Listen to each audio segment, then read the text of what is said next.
অনেকেই একটা বিষয় নিয়ে বেশি বেশি প্রশ্ন করেন এবং সবাই চিন্তায় থাকেন যে গাছ রোপণ করার জন্য মাটি কিভাবে প্রস্তুত করব বা কোথা থেকে মাটি সংগ্রহ করব বা কেমন মাটি হওয়া চাই, বালি মাটি নাকি কাদা মাটি না শুকনো মাটি কেমন, এই সকল প্রশ্নের উত্তর আজকের ভিডিওটিতে আপনারা অবশ্যই পাবেন।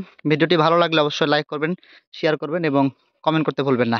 আমরা গাছ রোপণ করার জন্য সব জায়গার মাটি ভালো, গোবর মিশ্রিত মাটি ভালো। তবে আপনারা যদি পারেন, বিশেষ করে যারা গ্রামের মানুষ, যদি পারেন এই যে এরকম পুকুরের পরিত্যক্ত পুকুর থেকে যদি মাটিগুলো সংগ্রহ করতে পারেন।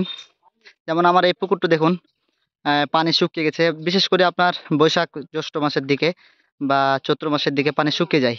তখন এরকম এরকম কাদা মাটিগুলো বা শুকনো গাছ পুকুরের নিচের মাটিগুলো যদি এভাবে সংগ্রহ করতে পারেন, এই মাটিগুলো প্রচুর পরিমাণে সার থাকে।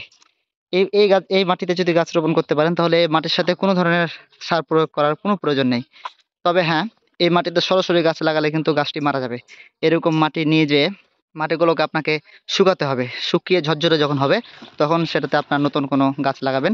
গাছ লাগানোর সময় মাটির সাথে একটু কার্বোফুরান বা এই জাতীয় কোনো কিছু দিয়ে দিলে তাহলে আর জীবাণুও হবে না।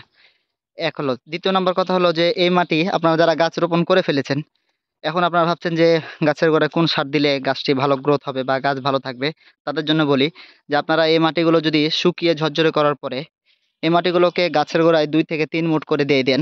মাসে ১ বার অথবা ২ মাস পর ১ বার এভাবে যদি দিতে থাকেন তাহলে গাছের গ্রোথ একদম ভালো থাকবে এবং গাছ বৃদ্ধি পাবে খুব দ্রুত। এবং বিশেষ করে যারা রাসায়নিক সার থেকে দূরে থাকতে চান তারা এই অর্গানিক পদ্ধতিতে আপনারা গাছগুলো করতে পারেন। দেখুন মাটিগুলো এরকম আরকি। বিশেষ করে যারা আপনার গ্রামে থাকেন তাদের জন্য বিষয়গুলো খুবই সহজ। কিন্তু যারা শহরে থাকেন তাদের জন্য একটু ডিফিকাল্ট। তারপরেও চেষ্টা করলেই সফলতা পাবেন ইনশাআল্লাহ। তো ঠিক আছে, সবাই ভালো থাকবেন। আর আমাকে ফলো না দিয়ে রাখলে ফলো করে রাখবেন। সবাই ভালো থাকবেন। আল্লাহ হাফেজ।